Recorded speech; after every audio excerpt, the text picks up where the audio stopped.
I had to take £250, about $275 out of my savings to top up my online income last month because I didn't make enough money.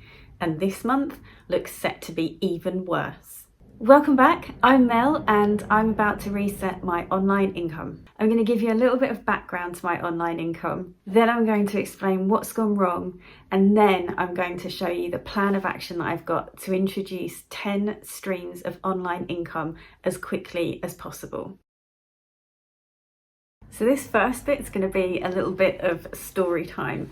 About 4.5 years ago, I quit my professional teaching career. I was a head of history and a head of humanities faculty at a busy secondary school quite near London, and I quit that. I had saved up some money so that I could take a year out, and during that year out, I started to find different ways to make money online. So I ended up not using the money that I'd set aside. Well, I used some of it, but not using all of the money that I'd set aside on that gap year because I was able to supplement it from the different things that I was doing online. And then eventually, once that first year had passed, I got to the point where I was making enough money online to cover my share of the household expenses, my personal expenses, that I didn't need to dip into my savings any longer. And I actually have retained a little bit of that money that I'd set aside for that year off. It's now 4.5 years later, and suddenly I've found that those income streams that I had have changed. Some of them have gone, and the one that has remained is now underperforming to the extent that I can't afford to pay my bills every month, and I am back to topping up from my savings. This month is looking to be even worse, which has really shocked me because I thought that September would get better, but it hasn't. So what went wrong? There's definitely been some things that have gone wrong or that have changed that are down to me. And then other things that have changed or gone wrong have just been down to circumstances that are completely out of my control. The things that I would consider to be my fault or my responsibility, or the things that I definitely had control over, was the fact that I dropped some of the streams of income that I had. Interestingly, one of the streams of income that I dropped was actually this YouTube channel. I used to upload videos every week that were all about my reselling journey on eBay, but I found that I really didn't enjoy making the videos. I was making videos about one of my least favourite streams of income out of the ones that I had at that particular point. So I stopped making those videos and I never really replaced them with a different topic or something else that I wanted to talk about. So I ended up not recording videos, not uploading anything. I deleted everything that was on the channel because I meant to start afresh, I meant to start again, and then didn't really touch the channel for ages. I came back to it about 12 months ago. You'll notice that I've got 4 or 5 videos on here now, I think. But because I deleted those videos and I stopped uploading, I stopped achieving the 4,000 hours of watch time that you need over the course of 12 months in order to stay monetized, or get monetized and stay monetized on YouTube. I really used to enjoy making the YouTube videos, but because I didn't really know what I wanted to talk about, I just ended up stopping. The other thing that I dropped was an Etsy shop. I dropped that around the time of the pandemic and also Brexit, because both of those things caused quite a few problems in terms of shipping. I think it was Q4 of 2020 when all of my international shipping and also domestic shipping just became incredibly difficult with Etsy. I was waking up every day dreading getting all the messages from customers saying that they hadn't received their item and things were delayed, and having to give refunds out. And you know, the overwhelming majority of people were really understanding, but there was a fairly strong percentage of people that didn't seem to take into account what was happening in the world. And yeah, it just became a really stressful thing, and I wound that shop down and then closed it entirely. I also had an Etsy shop that was related to reselling, which is where I sold a downloadable planner and I think a spreadsheet or two, some like digital downloads and things. I closed that one as well because I didn't really want to do anything sort of publicly to do with reselling. So that one went. So that was 3 streams of income lost within the space of probably about 6 months, I'd say. I also stopped uploading to Redbubble regularly, and I also had to withdraw a couple of my designs that I realised had breached copyright, but not in the sense that I was, I wasn't making anything to do with Disney or, anything stupid like that. The problem had been that they were both based on a couple of books, and those two books were out of copyright in the US, but were still under copyright in the UK because the copyright laws are slightly different, and the time periods and how things are calculated are different between the two countries. And I realised that a couple of and they happen to be my bestsellers, fell under copyright still in the UK. So they went. I then experienced a dip in sales and just lost heart with it. I still get a little bit of income coming in from Redbubble, but nothing like it used to be. And I've never really replaced those missing designs with something that is equally as good. So I ended up completely relying on my reselling, and I also was relying on just the one platform to resell as well. I'd moved into reselling vintage, well, predominantly vintage jewellery, some modern jewellery as well, and I was doing it all on eBay. That was horrible as well, in the sense that out of all my online income streams, it was the one that I didn't mind doing, but I didn't love it and I didn't really enjoy it. What happened is, from, I'd say, maybe March to April of this year, that one remaining income stream started to really drop. And then over the summer, it just completely tanked. Now, there's normally a dip over the summer, but there was nothing like this before. It was just really bad. And I think since we've kind of hit an economic downturn worldwide, and certainly in the UK, we have what the media has termed the cost of living crisis. It means that fewer and fewer people are able to invest their hard-earned money into jewellery, something that's considered a luxury item even when it's bought second-hand. So that was my final stream of income, and it has, as I've probably put somewhere in the thumbnail or the title, completely nosedived as well. So now I am where I am. But I think sometimes you have to hit rock bottom in order to start climbing your way back up again. And that's definitely what I am in the mood to do. I do not enjoy taking money out of my savings to top up a lack of income. That's just, I'm very privileged, I'm very lucky to have that option there, but it's not something I want to be doing on a regular basis. I have a plan. The first thing that came to mind when I thought about what am I going to do about this was the fact that I was doing better. I was enjoying myself more when I had several streams of income on the go at once. I'm the type of person that gets bored quite quickly. I also like to be in a particular mood to do a particular type of work, and having a few different things to choose from really suited me. So I bore that in mind when I came up with my plan. The first part of my plan is I am going to keep an eye out for a part-time paid job, doing something that I vaguely enjoy that will take the edge off, take the pressure off, and will certainly stop the need to top up from savings. I haven't seen anything yet that takes my fancy, but I think I'm going to reach a point soon where it doesn't matter whether it's something that I'm going to really enjoy or not. I just need to grab something. I think anything from 10 to 20 hours a week will be absolutely fine. And money from that, coupled with the money that I do still get from reselling, that will cover my expenses, no problem. In terms of my online income though, here's my plan, and I am going to keep looking down because I have got a little list of all the things that I'm going to try and do. So the overall plan of action looks like this. I basically need to make £1,000 a month, and that works out at about $1,100 a month. So £1,000 a month. So my intention is to set up 10 different streams of income and make sure that each one is built up to the point where it pays me £100 or about $110 per month, because that way it holds my interest, because I've got quite a few different things on the go. Some of them will be passive, some of them will be more active. It means that there's a little bit of a cushion if, a couple of the income streams dip, I've got the other ones to kind of compensate. And I also have picked some things that I know are achievable because I have done them before.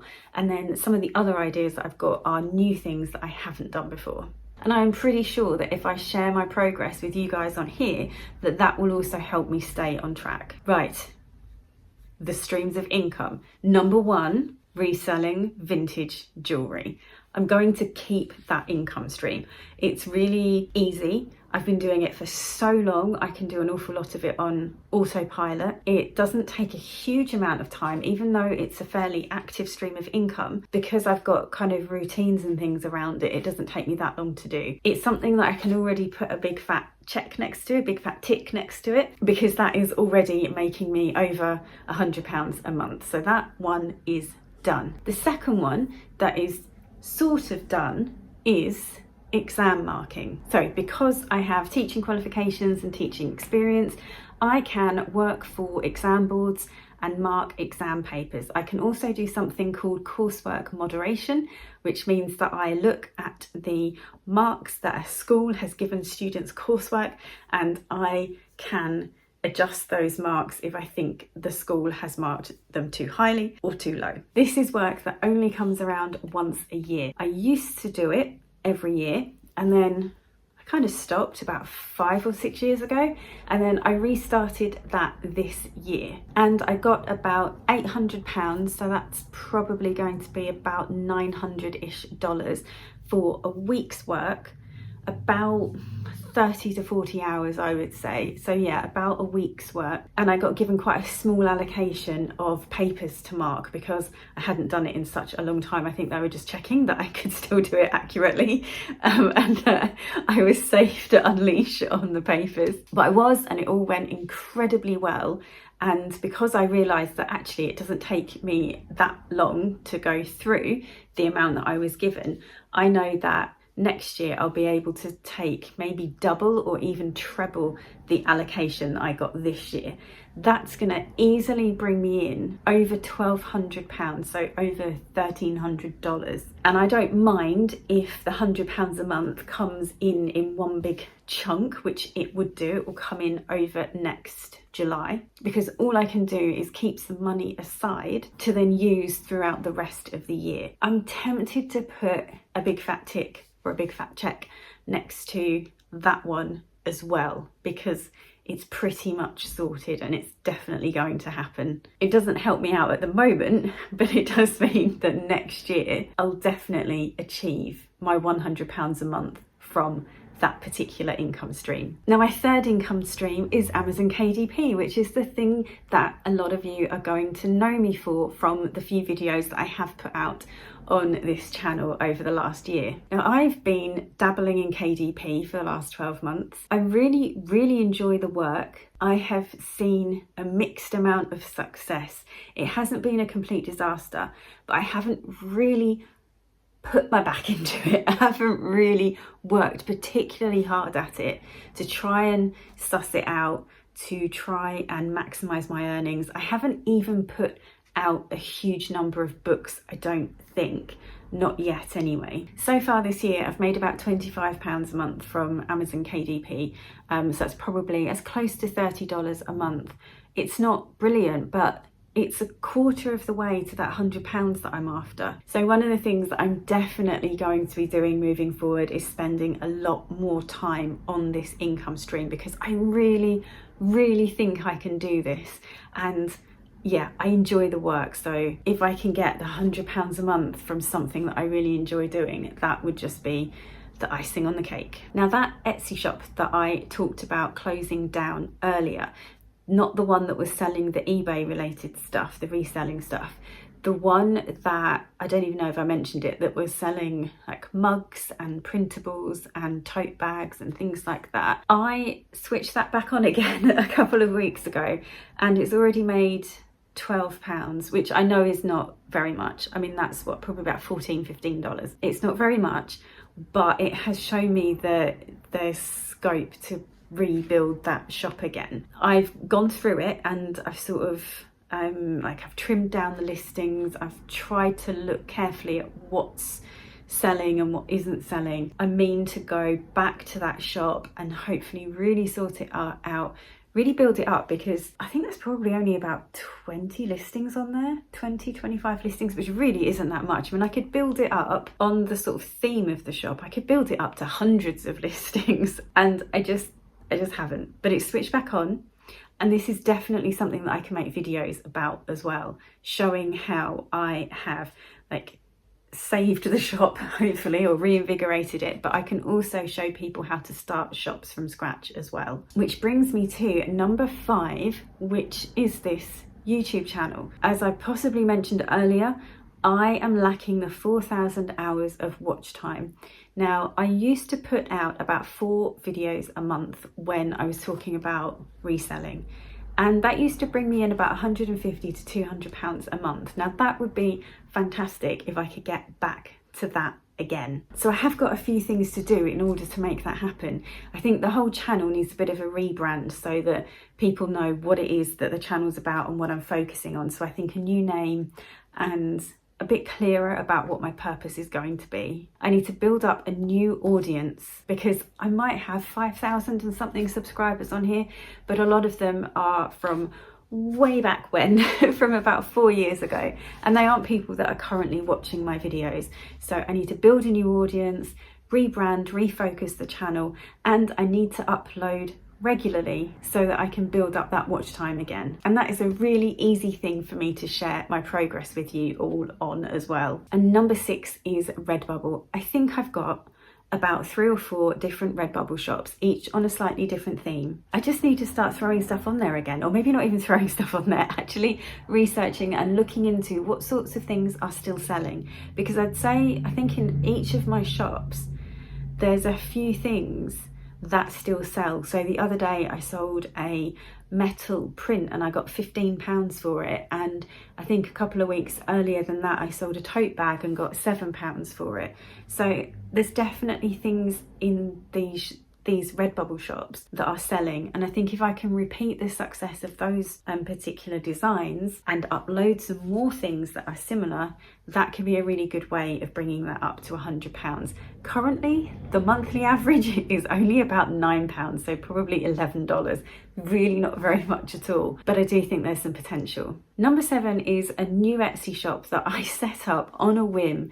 Again, about 2 or 3 weeks ago. I think it was at the same point I switched the old one back on again, and then I had an idea for a print shop with a certain type of print in it that I wanted to sell. So I kind of set the shop up, and I think I've added maybe 15 to 20 listings, something like that. I'm noticing that I'm getting views and visits, and I've had a few things have been favorited by people. So I feel like I'm sort of heading in the right direction with that one, but I haven't had a sale yet.